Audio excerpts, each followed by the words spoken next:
Chapter 18 is a beautiful story that depicts before us the wonderful hosting of guests by Abram, the patriarch. And to a large extent, it is the source for the ancient Jewish tradition of hosting guests to this day. But before we approach the story in and of itself, we first have to understand it within its context. Chapter 18 in the Masoretic text, in its form, doesn't stand alone, but rather it is part of an ongoing text, which indeed begins in chapter 18, but continues till the end of chapter 19. And in these two chapters, we see no line breaks, no indents, what are called parshiot ptuchot or stumot, a new line, a parshia ptucha, an open-ended line, or a parshia stuma, just an indent. All these are signs of new paragraphs, new topics.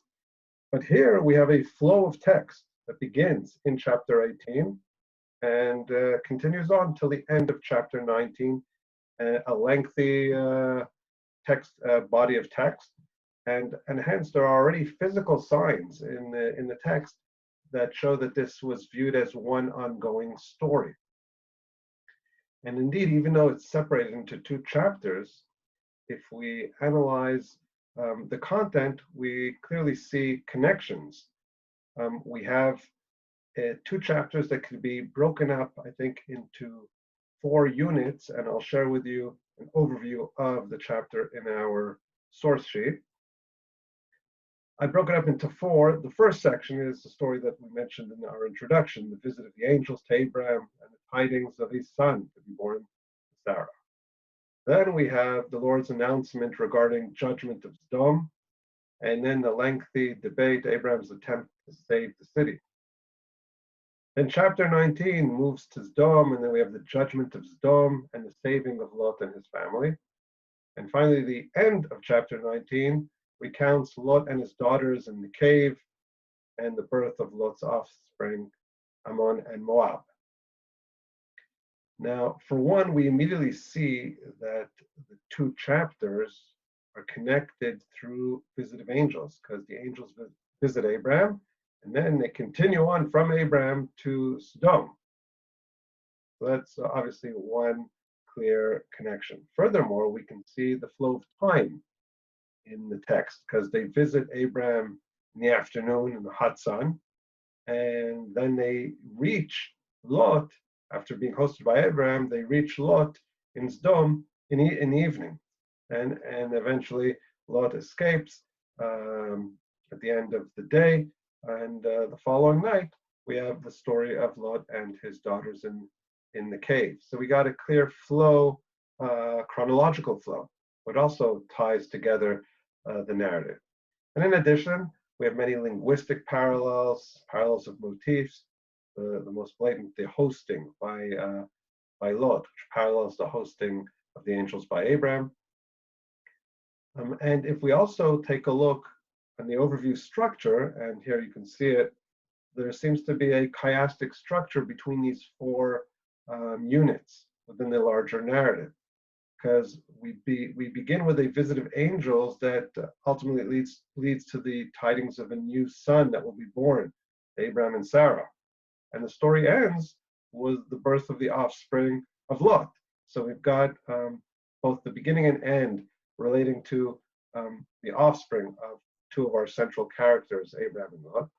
And the middle sections B and C, if you will, both deal with the issue of the judgment of Sodom. First, Abram trying to save Sodom in his debate with God, and later the actual judgment of Sodom, in which the city is not saved, of course, rather destroyed, but Lot and his family are saved. So we can see, and I also highlighted the color code, so you can see the connections of topics, right? That we have some chiastic structure underlying this narrative. And in addition, you can also see the narrative as 2 parallel stories, right, of hosting angels. First one with Abram, the second one with Lot. All this clearly shows that in its present position, the story of the visit of the angels of Abraham doesn't stand alone, but is part of a larger narrative. I emphasize this because many diachronic scholars have put efforts into dissecting the story and breaking it up into its separate units, claiming that each unit stood alone. Whatever the case may be as far as the history of the narrative, it is clear that in its present state, all these units are tied together and basically comprise one extended and intricate and very beautiful narrative. So with that as an introduction to the context of chapter 18, this lecture will allow us to focus on the first chapter, and we right away will begin with the beautiful story of the visit of the angels to Abram. So the story begins, now the Lord appeared to him. Notice, to him, without even mentioning Abraham's name, as if it's an immediate continuation, right? It doesn't even stand alone in and of itself, but it's part of the larger Abraham narrative. This is not a way to begin a new story, right? Who is him? Well, we know in its context, of course, it is Abraham. And this continuity led already to early commentators, including the Jewish sages, to connect between chapter 18 and chapter 17, that this visit of the Lord is actually right after Abraham circumcised himself. So it's kind of an example of visiting the sick. God himself is visiting Abraham right after he performed the act of circumcision. This is according to the old Jewish tradition of interpretation by the sages. So the Lord appeared to him by the oaks of Mamre while he was sitting at the tent door in the heat of the day. The location, tent door, is a prominent motif here and symbolizes the open tent, right? Abraham's being open to host guests and strangers. Now, the emphasis of the time in the heat of the day is also very precise in its language. It doesn't state afternoon, sohoraim, that would be saharei hayom, that would be the Hebrew, but it says in the heat of the day, the original Hebrew kechom hayom, and I think this is meant to emphasize, right, how challenging it would be to do everything that Abraham is about to do, because we're talking about mid-afternoon on a very hot day in a location, the Oaks of Mamre, that's the area of Hebron. We're talking on the borders of the desert, a place that can get quite hot on a midsummer's day. So this is like the title of our narrative here, the Lord appearing before Abraham. We continue on in verse 2. When he lifted up his eyes and looked, behold, 3 men were standing opposite him. And when he saw them, he ran from the tent door to meet them and bowed himself to the earth. So if we notice here, we have a double mention of Abraham's seeing, right? Let's take a look at the Hebrew for a second. Down below, we have Vaisa'ina Vayar, and he saw, got the first Vayar right here. And what does he see? The 3 people standing. And then again, Vayar, right? Vayar, he sees it again, and then he runs towards them. Now, the second Vayar, and he saw, seems to be superfluous. We saw that he saw. Why the repetition, right? He saw these 3 people, and he saw, and he ran. So, in my opinion, this is actually meant to place the act of running side by side, seeing. So once again, he looked, and behold, and then he saw. The English, you lose the double repetition because a precise translation would use the same verb. And he saw 3 men, and when he saw them, he ran. And I think the text wants to emphasize that he ran right upon seeing them. In other words, with no delay, with no hesitation. But the text first had to state what he saw. So he saw three people, and then it returns right away. And he saw them and he ran from the tent to show how immediate his reaction is to those people standing outside. And Abram, understanding that perhaps he will be able to host them. So he ran from the tent door to meet them, and he bowed himself to the earth at a show of great respect, bowing before them. As far as Abram's concerned, what did he see? He saw three men. That's what the text says, Shosha Anashim, that were standing there. And then he bows down before him, showing them respect. And after the physical reception, he continues and speaks to them and said, "My Lord." He first approaches them in language, "My Lord." The Hebrew, Adonai. And this is indeed a word used to describe God. Look at verse 3, Adonai. And according to the vocalization here, it is actually the holy name of God. And here there's a question.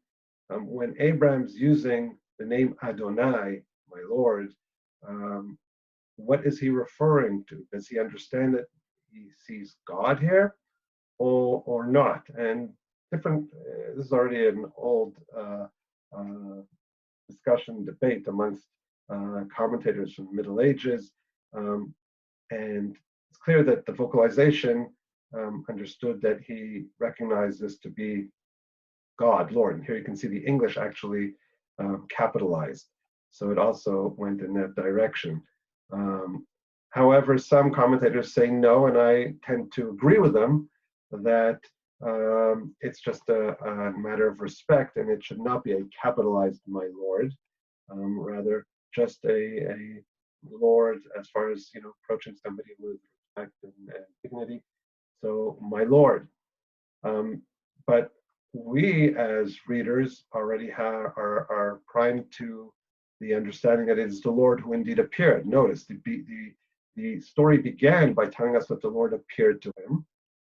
And therefore, I think here the ambivalence is purposefully directed by the text. And while I believe that Abraham just saw three men and had no idea that this is God appearing before him, however, we as readers know that it is God, and there's like an ironic gap between the knowledge of the character Abraham and us as readers who know differently and are more aware than the character. And this gap, I think, is purposeful, because on the one hand, I think the text wants to emphasize Abraham's hosting guests, and it's a lot more impressive if we assume that he did not know that we're talking about God, but rather just plain people. And that's, I think, what the text wants to show us, how Abraham hosted strange people. On the other side, it's important for the text to inform us, the readers, of the nature of this visit, in order to also give credence and weight to the tidings that will be brought forth to Abraham in the continuation of the narrative. So it might be a purposeful ambivalence here in relating to understanding. Is it my Lord as God, or my Lord's as far as showing respect and dignity? What is interesting is that he approached in the singular, my Lord. Now I have found favor in your sight. Please do not pass your servant by. Please let a little water be brought and wash your feet and rest yourselves under the tree. So first of all, he invites them, and apparently he approaches, I guess, the most dominant and outstanding of the three men, who seem to be the leader. So it's as if we have one leader accompanied by two additional men, and therefore Abraham approaches the one who he recognized as the leader. If we accept that this is also maybe God appearing as one of those three, and this is of course a testy issue, where certain Christian commentators were more prone to accepting the idea of God appearing in the shape of a man, right? And understandably, on the flip side, Jewish commentators were more hesitant of accepting this. But even if we open ourselves to that possibility, that the dominant of the three may be a representation of God himself, then Abram was able to pick up at least on the, I guess, the superior status of one of those three men, and then he shifts to the singular. And he invites them and tells them that he will bring them water to wash their feet, and they will be able to rest under the tree. Of course, this is very important on a hot day in an area where we don't have a lot of trees, bordering with a desert. And then not only that, and I will bring a piece of bread that you may refresh yourselves, and that you may go on, since you have visited your servant. So Abram invites them and offers them, I guess you can call it a bread and shower, right? They can wash themselves and eat some bread and refresh themselves and then move onwards. And the response is, and they said, so do as you have said. They accept the invitation. And now we have the description of Abram's response. And notice the key words. So Abram hurried into the tent to Sarah and said, quickly prepare 3 measures of fine flour, knead it and make bread cakes. Gives very explicit instructions, including how much 3 measures, which apparently is an impressive amount, not your typical amount. And he also tells her how to make it, knead it and make bread cakes. Now, of course, this would be superfluous because I assume Sarah knows how to make cakes, but it may also represent Abram's involvement, right, in giving very explicit instructions. And notice he went quickly, right, hurried, and then he also said quickly. Once again, you missed out in the English translation because the Hebrew uses the same word, right, maher. Let's take a look for a second in the Hebrew. We have the same word appearing twice. Vayimaher Abraham, and then when he tells Sarah, he tells her mahari, right? Hurry up. So we lose a key word here in the inconsistent translation in the English. So obviously we have a key word, rushing.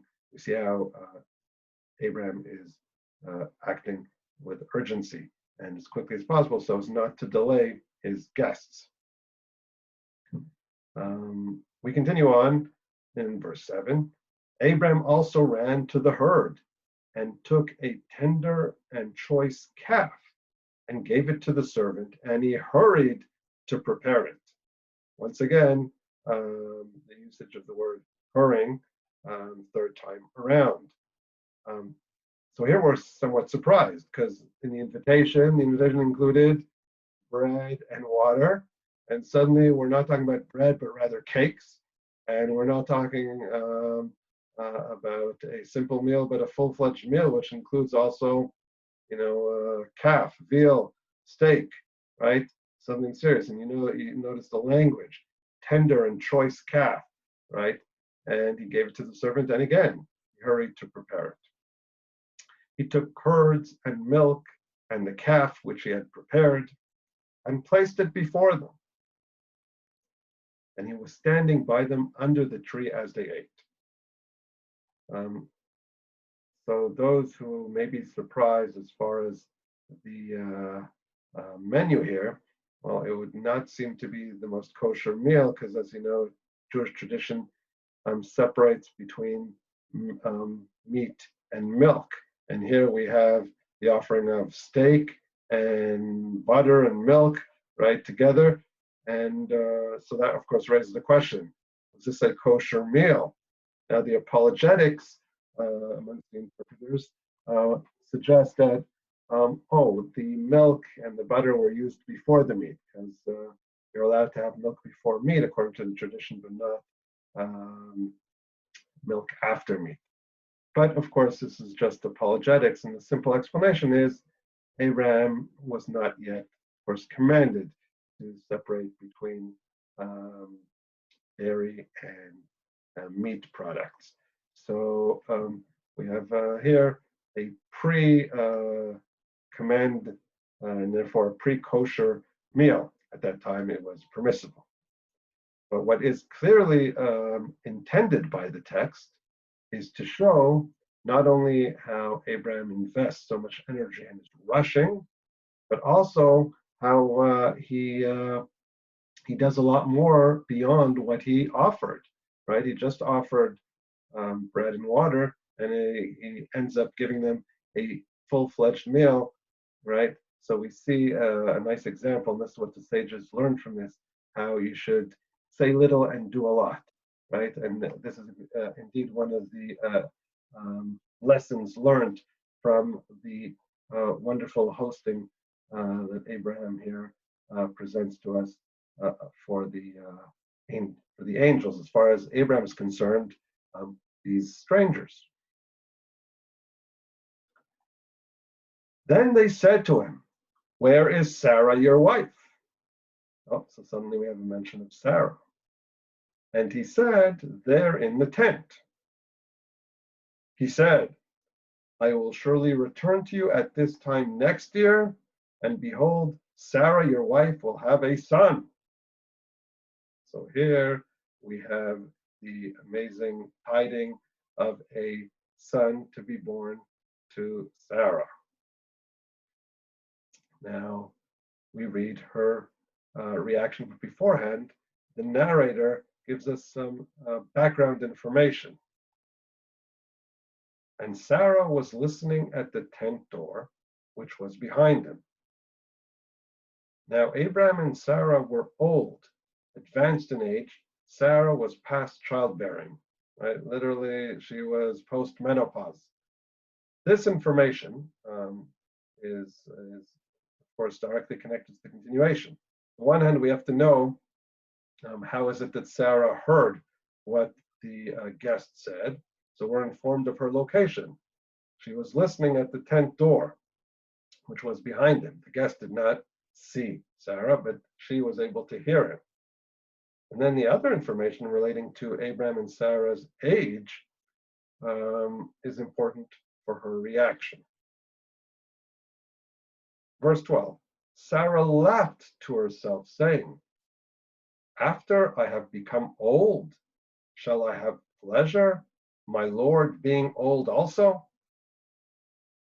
So Sarah laughs, and this would seem to be a laugh of incredulity. She doesn't believe what?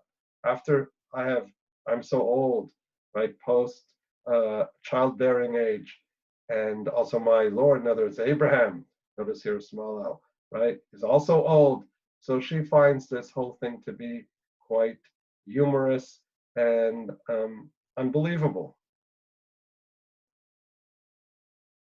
And then we have the response. Now, as far as Sarah's laughter, up till this point, we understand her laughter. In other words, the narrator even gave us background as if to explain her reaction, that is indeed something which is quite laughable, right, and incredulous and totally illogical, right, that an old-aged lady will be able to give birth.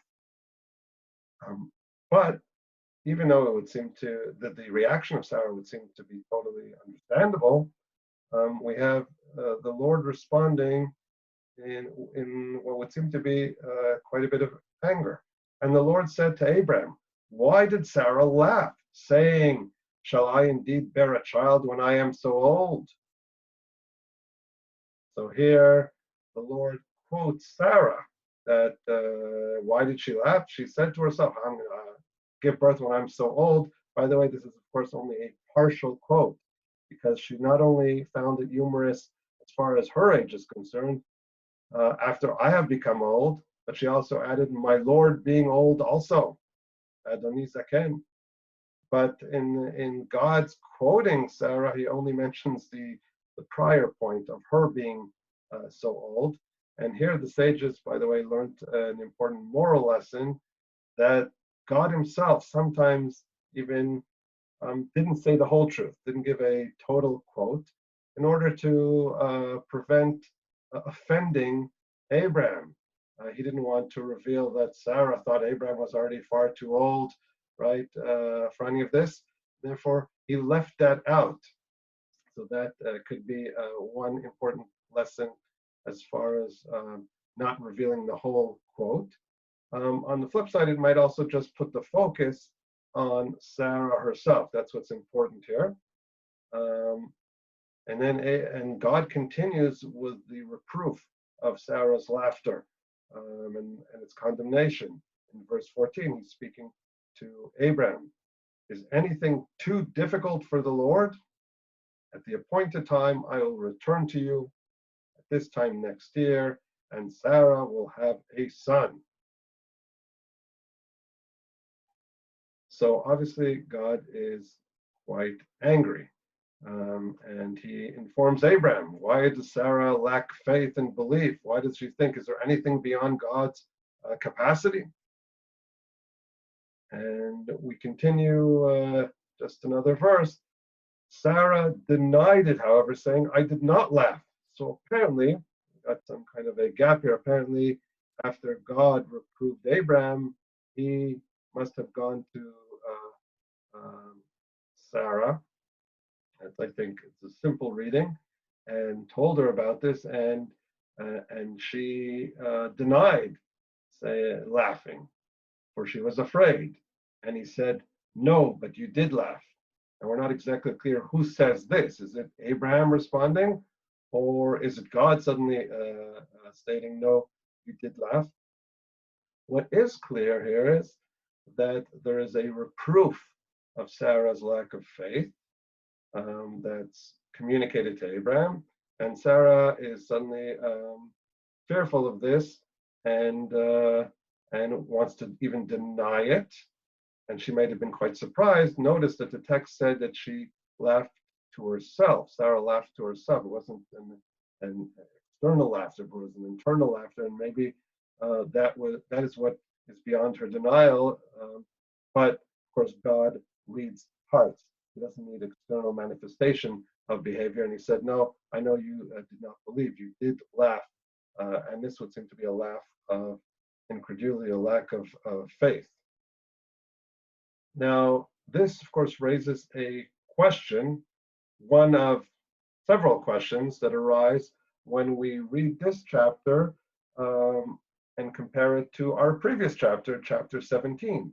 Because also in chapter 17, we read about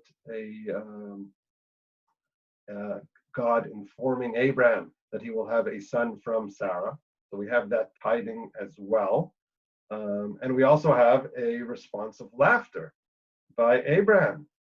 And this, of course, raises two questions. The immediate one that we will ask is the different reactions to laughter. Let's just refresh our memories in relation to chapter 17. We have it right here. The second part of chapter 17, we'll just read it again. Then God said to Abraham, as for Sarai, your wife, you shall not call her name Sarai, but Sarah shall be her name, and I will bless her and also give you a son by her. Then I will bless her, and she shall be a mother of nations. Kings of peoples shall be from her. So within the context of the covenant of circumcision, Sarai's name is also changed to Sarah, and this, of course, represents the future promise of an offspring. Then Abraham fell on his face and laughed, and said in his tent, shall a child be born to a man who is 100 years old? And shall Sarah, who is 90 years old, bear a child? So while Abraham fell on his face, which seems to be a sign of respect, but he also laughs and said in his heart, he also laughs to himself. And we also have an explanation. The explanation is also dual. He's laughing because it sounds unlikely for two reasons. One, because he is already very old, 100 years old. And two, Sarah is 90 years old. So how will they have children? Notice, by the way, the order is flipped, because when Sarah laughs in chapter 18, she first laughs because of her status, because it's from her perspective. She's laughing at herself and Abraham's old age. When Abraham laughs, so he's laughing, first of all, he finds it humorous from his perspective, as far as his age, and then also he moves on to Sarah's old age. And then the explicit speech, and Abram said to God, "Oh, that Ishmael might live before you." So Abram says, "No, I have a son already.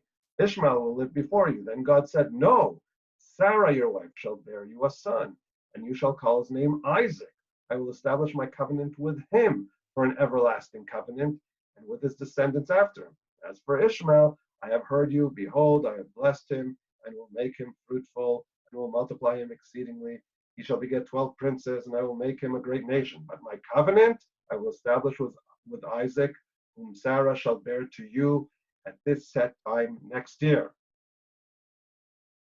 Then he finished talking with him, and God went up from Abram. So Abram took Ishmael his son, all who were born in his house, and all who were bought with his money, every male among the men of Abram's house, and circumcised the flesh of their foreskins that very same day as God had said to him.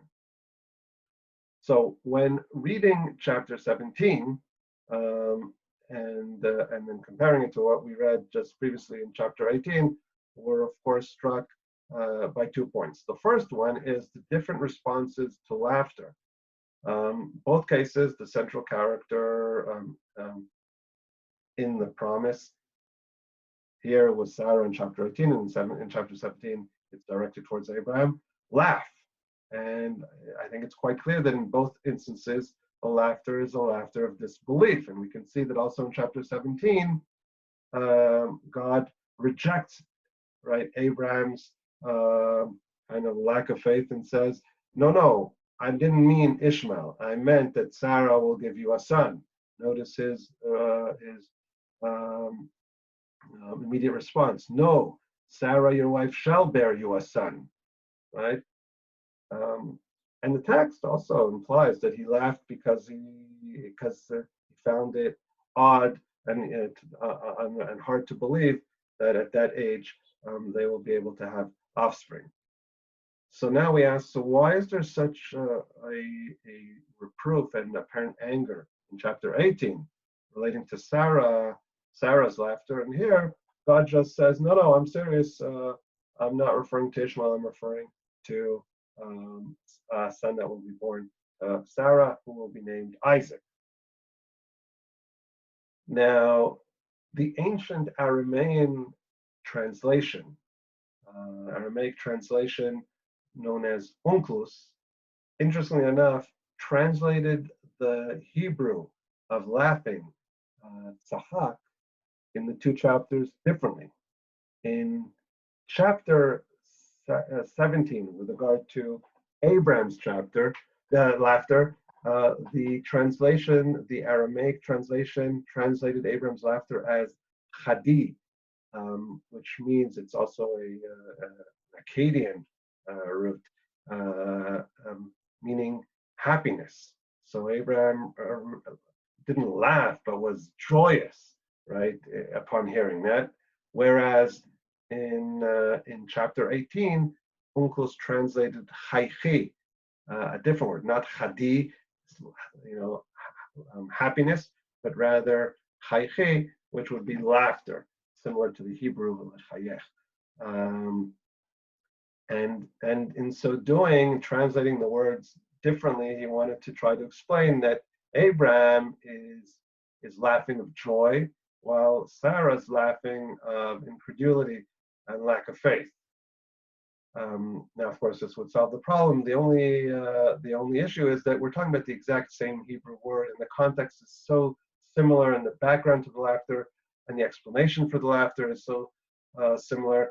I find that difficult to accept. It seems that both instances, the laughter is the same type of laughter. Maybe that Abraham is showing a little more respect and falling on his face, but still his response relating to Ishmael shows that he finds it difficult to really absorb this revelation of God. And so why the different reactions? And what I want to propose, and this is following the assumption that this promise in chapter 17 given to Abram was actually forwarded and revealed to Sarah herself. And I think this is a safe assumption because her name was changed, right? Suddenly Abraham is no longer calling her Sarai, but rather Sarah, right? And that, of course, requires an explanation. So if we accept that Abraham also informed uh, Sarah about this revelation and her change of name, then there may be an alternative explanation to the greater anger in chapter 18. And that is that it may be more understandable and legitimate to laugh first time hearing such a statement that an elderly couple like Abraham and Sarah will have a child. But after this was already revealed, and now it is being reiterated second time by the angel visiting. So here, the laughter is viewed with more critique because this was already stated. This is not an instinctive first response, but rather an ongoing state of disbelief. And we can understand Sarah, of course, throughout all these years, 90 years, every month, with anticipation and hope that she'll finally be pregnant, and this never materializing. So you can understand her lack of faith, but here it's an ongoing refusal to accept the divine word here, and therefore maybe also invites that more critical response on the part of God. What we do see is that both narratives put the spotlight on the laughter, which would seem to be a side issue. Why such an emphasis on the laughter, both of Abraham in the beginning and then once again in chapter 18 of Sarah?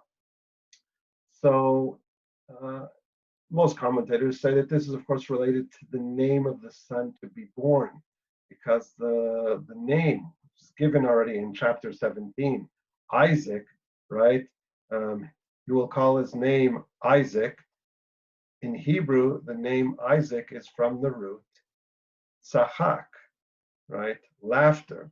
The karata et shmo Yitzchak, and you can see the verb tzachak, right? That's the exact description of Abraham's response. We have here Vayitzchak. So that's the source of the name of the son to be born. So that's on the one hand, obviously, kind of foreshadowing in the background to the name of the second patriarch, Isaac. But I think it even goes beyond that. The emphasis on the laughter here is really meant to aggrandize and really put the spotlight on the greatness of the miracle here, right? This is such an amazing event that invites laughter of incredulity. It's something so beyond, right, logic.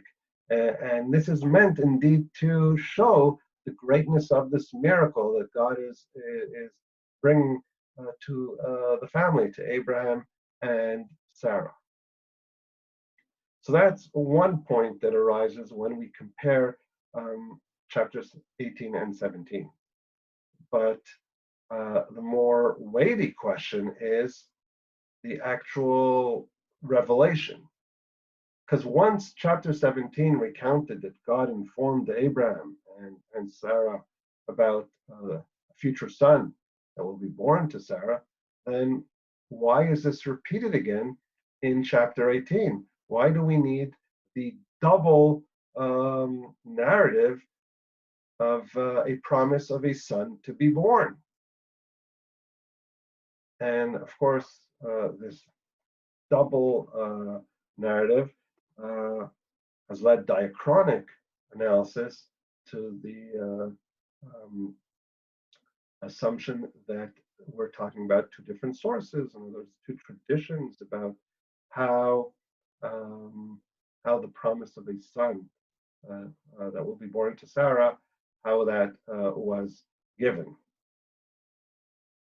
If we want to understand, nevertheless, the double birth promise within a synchronic analysis, we should also note not only the similarities, but the differences between the two. And for starters, the the obvious immediate distinction is the focus of the promise in relation to the character. Namely, chapter 17 was a revelation to Abram. Sarah is not there present. She's mentioned, but she's not present and she doesn't respond. And it's Abram who is the one who responds in laughter. And he emphasizes himself, first of all, as being old. Whereas in chapter 18, the guests don't just tell Abraham, but they open up by saying, "Where is Sarah, your wife?" Right? And then the whole promise is relating to Sarah. Sarah, your wife, will have a son, right? And then we have the description of Sarah laughing and the reproof of her laughter. Whereas in chapter 17, the focus was on Abram. Then God said to Abram, right? He changes her name and give you a son by her. It's a promise to Abraham, right? And then Abraham is the one who laughs. So the first difference is the focus. We have the promise focused in the direction of Abraham, a son to Abraham in chapter 17, whereas in chapter 18, the focus is on Sarah and a son that will be born to Sarah and her response of laughter. And in addition, we have different names of God, right, in the two chapters. Then God said to Abraham, Elohim in Hebrew. Let's see, in Hebrew, Vayomer Elohim el Abram, Vayomer Abram el Elohim. So translated here as God. That's in chapter 17. Whereas in chapter 18, the whole chapter describes the Lord appearing before God. Now, the Lord appeared to him, right? That is a translation of the Tetragrammaton, the name Hashem, the holy name, what is pronounced sometimes in English, not the original Hebrew pronunciation is Yahweh, right? So we have different names of God, and the whole nature of the revelation is dramatically different. Because in chapter 17, it's a prophetic revelation, God appearing before Abraham, like the Lord revealing himself to a prophet. Whereas in chapter 18, it's a angel representing God, or God himself appearing as an angel, as a person, as a human being, right? Not like a hierarchical appearance of God and Abraham, right, down below hearing the revelation, but rather Abraham seeing people running towards them, inviting them to the tent, they're eating in the tent, totally different nature of revelation. And also in relation to the son himself, so in chapter 17, this son, of course, will have a central role because he will be the one who will continue, right, the covenant, right? Let's see the text itself.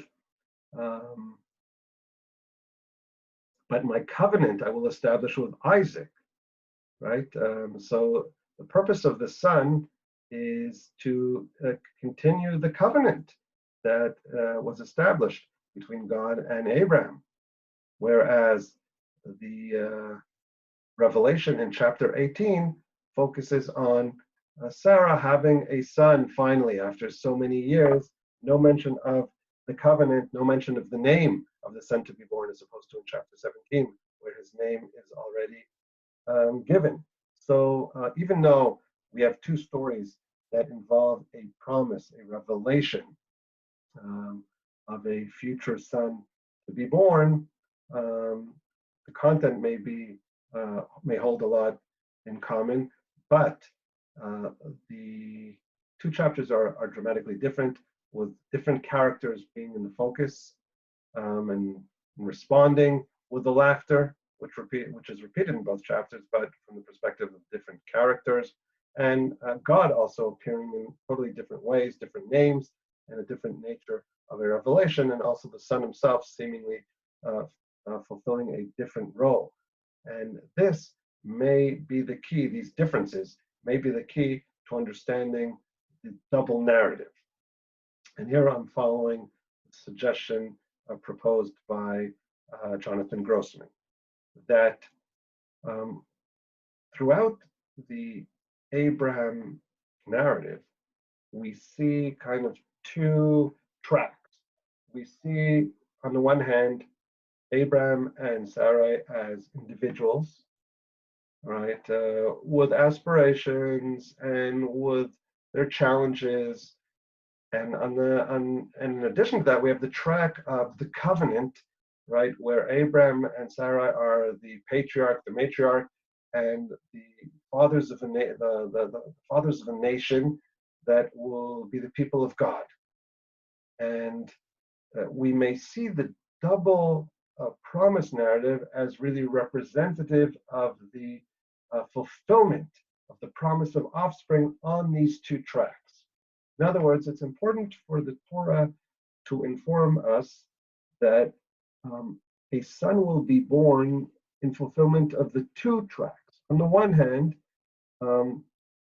Abraham needs a son, and this is for the purpose of the covenant, and this is more from the perspective of God, who was promised to make a covenant with generations and promised to make Abraham into a great nation. And in this sense, the son is really a necessity from God's perspective to fulfill the covenant. On a different note, we have Abraham and Sarah as individuals, and here the focus is specifically on Sarah, who's gone through all the frustration. Don't forget, Abraham already has a son, Ishmael, right? But it's Sarah who has not had a son, right? And here, Sarah as an individual has the credit to be given a son. And hence, we have also a different explanation to this fulfillment of a promise of offspring. Because whereas in chapter 17, this fulfillment is just part of God preparing the basis for the covenantal relationship, in chapter 18, the description of the promise of an offspring is given as a direct consequence of the hosting in the tent, right? And here it's as if, as a reward for what Abraham and Sarah did in their hosting these strangers, they deserve to have a son. And of course, this is a motif we find elsewhere in the Bible, primarily in the story of the Shunammite woman in Kings 2, chapter 4, who hosts Elisha, the prophet, and sets up, right, like a studio apartment up on top for him. And the prophet, Elisha, wants to reward her for all that she's done, and they promised a son to be born. Also there, the woman is incredulous of this promise.